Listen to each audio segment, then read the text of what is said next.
Halo Smart Parents, jumpa lagi di channel YouTube saya, Dr. Drew, spesialis kandungan, di mana kita bisa ngobrol santai bermanfaat mengenai kesehatan kehamilan dan juga kandungan. Pada video kali ini, saya akan membahas mengenai pemeriksaan genetik secara spesifik untuk beberapa kanker tertentu.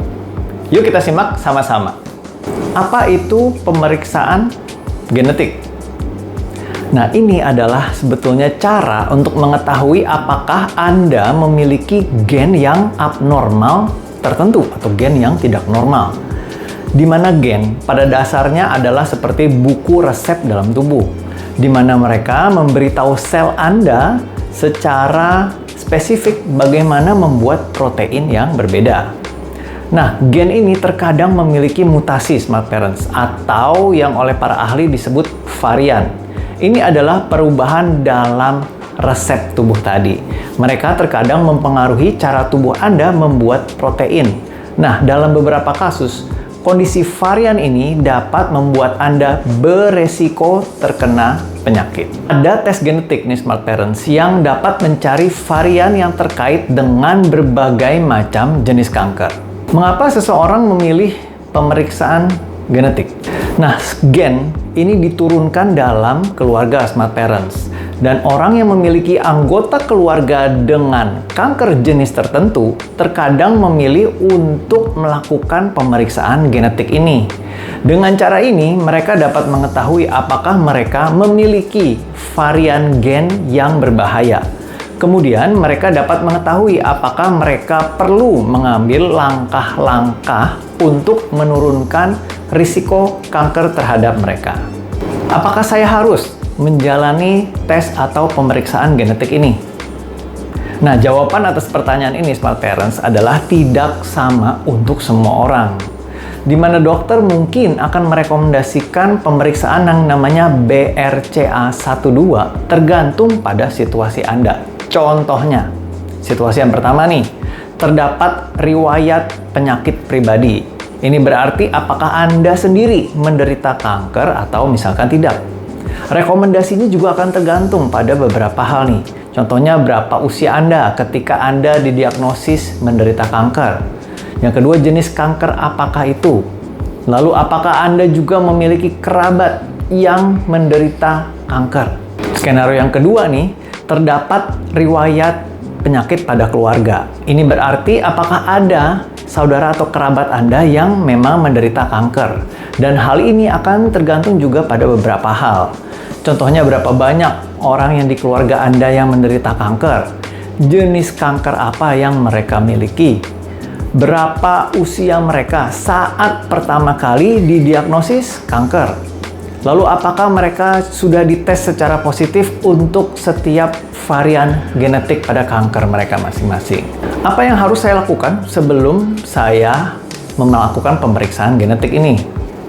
Yang pertama, Smart Parents harus konsultasi dengan seorang spesialis konselor genetik, di mana mereka dapat membantu Anda memahami resiko Anda terkena kanker dan peluang untuk pemeriksaan ini dengan hasil yang positif. Kemudian, mereka juga dapat memberitahu Anda apa arti hasil tes ini bagi Anda dan keluarga Anda. Lalu, dan juga biaya pemeriksaannya itu sendiri. Bagaimana jika hasil tes saya ini hasilnya positif untuk varian genetik tertentu? Nah, jika hasil tes Anda memang positif, tenang saja Smart Parents. Cobalah untuk tidak khawatir. Mungkin terasa menakutkan untuk mengetahui bahwa Anda punya genetik varian yang dapat meningkatkan resiko kanker. Tapi Smart Parents, ada beberapa cara untuk menurunkan kemungkinan Anda terkena kanker atau bahkan menemukannya lebih awal.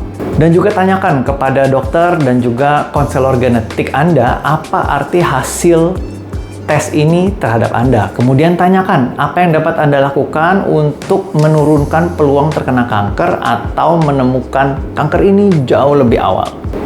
Bagaimana saya bisa menurunkan kemungkinan saya terkena kanker jika hasil tes genetik saya positif?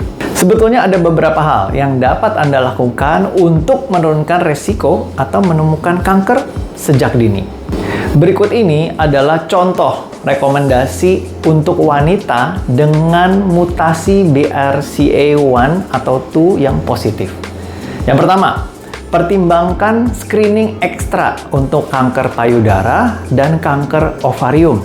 Nah, ini tergantung pada rekomendasi dari dokter kandungan Anda masing-masing. Ini tidak akan membuat Anda terhindar dari kanker, tapi itu akan meningkatkan kemungkinan untuk menemukannya lebih awal ketika kanker itu lebih mudah untuk diobati. Yang kedua adalah dengan melakukan operasi untuk mengangkat indung telur Anda.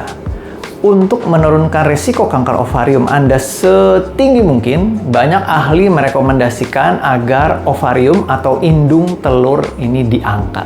Diangkatnya kapan? Diangkatnya bisa segera setelah Anda selesai memiliki anak. Anda sudah di atas usia 35 hingga 40 tahun jika Anda memang memiliki varian BRCA1 yang positif, atau usia 40 hingga 45 tahun jika Anda memiliki varian BRCA2 yang positif. Atau Anda juga dapat mengangkat payudara Anda juga. Ini adalah pilihan juga, karena tergantung pada risiko dan bagaimana preferensi Anda. Dan cara yang ketiga adalah mengkonsumsi obat-obatan yang dapat membantu menurunkan kemungkinan terkena kanker. Sekian info dari saya, semoga bermanfaat. Silakan subscribe, like, share, dan komentar. Sampai jumpa di video saya selanjutnya dan salam sehat.